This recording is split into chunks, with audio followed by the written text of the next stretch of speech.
I come from a family of educators. My father was an elementary school principal for over 35 years. I just knew that early childhood was the place for me. There's just a love for what we do, for what I do, to know that you had a piece in that child's life. It's just amazing, and helping families. It's what I'm meant to do. Un programa que está abierto a cualquier tipo de religión, raza o discapacidad y no discriminamos en ningún momento para los niños. I think we built a program that we were really proud of, that really took into account the needs of children and families, as well as the people working in the program, which was really important to us. We are what make children successful in elementary school, high school, and college. Without childcare, that is not possible for most of our students. Parents have to work, and some of the children just are in, difficult life situations, and they need the childcare providers. They need us to be there every morning, to open the door, to smile, to give them a hug, to feed them, to care for them, and to make sure they have their essential needs met every day. The pandemic has impacted us in ways that it would take 2 hours or a lifetime to talk about how it's really affected us. Prior to the pandemic, Marks of Excellence was surviving. We were smoothly operating our infant care program and our toddler program, which is funded through a partnership with Early Head Start. We were going like gangbusters, fully staffed, fully functioning. Everything was going great prior to March 2020. So things are being shut down again, and we are starting to see students disenroll, or not disenroll, but saying that they won't be in.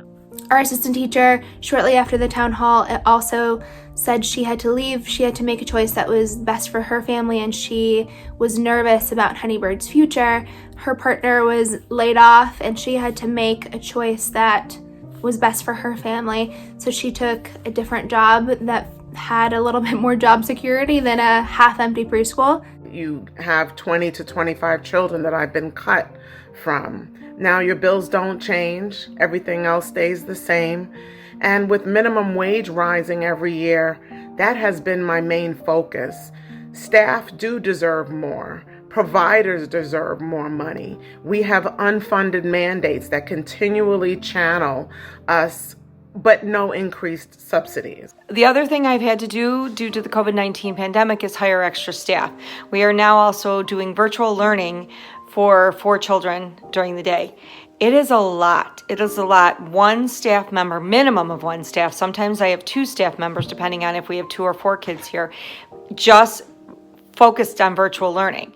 Cuánta injusticia, cuánto desamor, cuántas personas que no tienen conciencia, que no nos miran con ojos de piedad, que nos ignoran totalmente, que no se paran un minuto a decir, esa persona que está cuidando a esa niña merece un mejor salario, merece unos días de enfermedad, merece tener una persona con quien contar. Nosotros no contamos con nadie. La depresión está acabando con todas nosotras, más que el desempleo, más que la falta de niños. We need OCFS, DSS, family childcare, group family childcare, center care to be all working together to help children and families in our communities. Without the support of each other, it's not going to work. And I know a lot of people don't feel they have the support of the DSS or the OCFS staff. We need that. We need them to understand that we are the fabric of society, that we need to be here for these families, and we need your help, not your hindrance, when it comes to working with the children and the families. Along with just taking care of a child, we are educating the families, we are dealing with social and emotional situations, and we're dealing with financial issues that families are dealing with as well. Post-COVID has increased our needs. We are essential workers, but I don't feel we get the essential funds that are needed in order to exist and be successful. The most critical thing that's threatening our survival is money. To run a quality program, you need to have money to do so. Without that, there is just no other way. Childcare should be based on what's best for the child, not what the parent can afford in their budget. And that means a reasonable rate, a quality care, and more funds coming through the government so that each parent can have an equal shot at the best care for their children. It is evident that the childcare system hasn't been working. It hasn't worked for decades before 2020, and it definitely has not been working during 2020. This has been such a challenging year for everybody. I think that the pandemic presents an opportunity for change.